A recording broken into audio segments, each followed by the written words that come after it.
So darkroom printing is making a huge comeback, but rising costs can definitely scare off new photographers.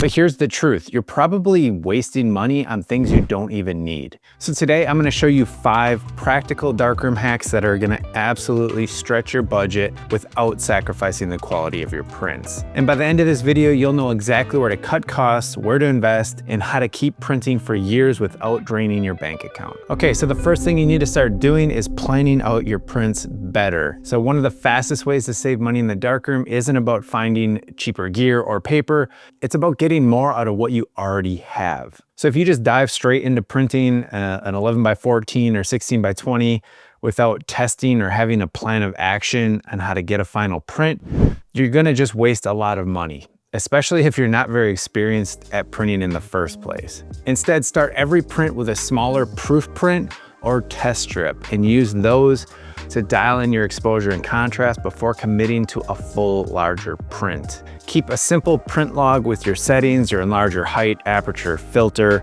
exposure time, paper, developer, any dodging and burning that you made. Pretty much you want to jot down everything. That way you can scale the print up easily and nail the result on the first larger sheet. And then if you ever want to reprint it later, you don't have to start over and reinvent the wheel. This is the exact strategy that Unlock the Darkroom teaches. It's a step-by-step workflow that takes you from first small proof print all the way to stunning final print, faster and with far less paper. Because paper is the single most expensive consumable in your darkroom. And the good news is you can cut that cost dramatically without lowering your standards if you use the right paper at the right stage of printing. So too many photographers burn through their best fiber-based paper while they're still figuring out exposure and contrast. So every test print on premium paper is money that you're never gonna get back. And those usually aren't keepers anyway. So if you're running through a box of 11x14 Ilford fiber-based classic just to feel out the negative, you're basically pouring kind of like the best wine down the drain while you're still cooking dinner. Instead, switch to smaller 5x7 resin-coated paper for all your test prints. It's cheaper, processes faster, and it still gives you a great idea and reference for exposure and contrast. Once you've nailed the look, then you can move on to the bigger, more expensive fiber paper for your final print. Inside Unlock the Darkroom, I show you exactly how to transfer your exposure and contrast settings from RC to fiber, so you can do every test on the cheaper paper and still get a perfect match on your final print. Next, chemistry is one of the hidden costs in the darkroom that can really kind of add up fast. But unlike paper, there are a lot of easy ways to make it last longer without cutting quality. So first, mix only what you need for each session. Liquid concentrates like Ilford multigrade developer let you make small batches that stay fresh. And then next, I also highly recommend for fiber prints that you use a 2-bath fixing system.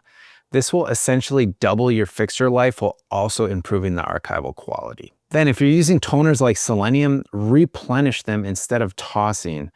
I mean, for one, they're toxic and they need to be disposed of properly. And for two, this toner can really last indefinitely with proper care. You can also save a considerable amount of money buying bulk chemicals and mixing your own darkroom formulas. If you want my most used formulas and recipes for making beautiful prints while at the same time saving lots of money, grab my free darkroom formula ebook. There's a link for you in the description below. Next up, the right equipment makes printing easier, but it doesn't have to completely wipe you out financially.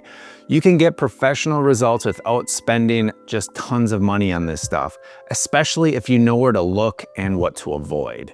Too many photographers think they need to buy everything new, brand new enlargers, lenses, safe lights, washers. That's like thousands and thousands of dollars before you've even made your first print. And the worst part, most of that new gear isn't really gonna make your prints any better, especially than a well-maintained piece of used equipment would. So I recommend just buying used enlargers and lenses.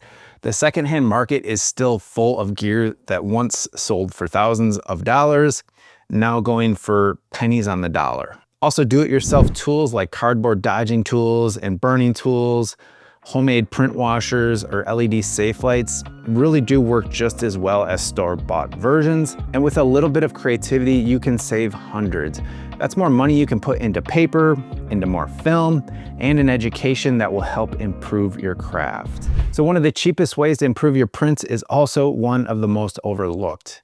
And that's just maintaining a rock solid consistency in your process. The fewer mistakes you make, the less paper and chemistry you waste, and the faster you're gonna get to that perfect final print. So every small error, be it a misaligned enlarger, a safe light that's actually fogging your paper, or just using exhausted developer, it can ruin an otherwise great print. And each time that happens, you not only lose the paper, but you also lose that time that you've put into it. So a few small habits can change that completely. Make sure you keep your enlarger aligned and locked in place, and check it regularly. And you also want to make sure you're testing your safe lights regularly. So one of the best things you can do, especially if you're new to this, is put a solid workflow in place right from the get-go to go from proof to final print. And you're going to want to keep a print log and notes to help guide you through that workflow and process, because that's going to give you a great reference for future printing sessions. Now, these tweaks make your workflow more predictable, so you can go from test print to final print in fewer steps, and you're going to save money along the way. And ultimately, you're going to end up with better work because of it. And if you want my complete system, that's exactly why I built Unlock the Darkroom. Now, I spent well over a year putting this all together, along with an incredible community of film photographers from around the world. So inside, you'll get the exact workflow that's helping complete beginners to seasoned printers make stunning black and white prints that they're really, really proud of, without the trial and error that wastes time and money. So you'll find the link in the description. I'd love to see you inside. We'll see you in the next video.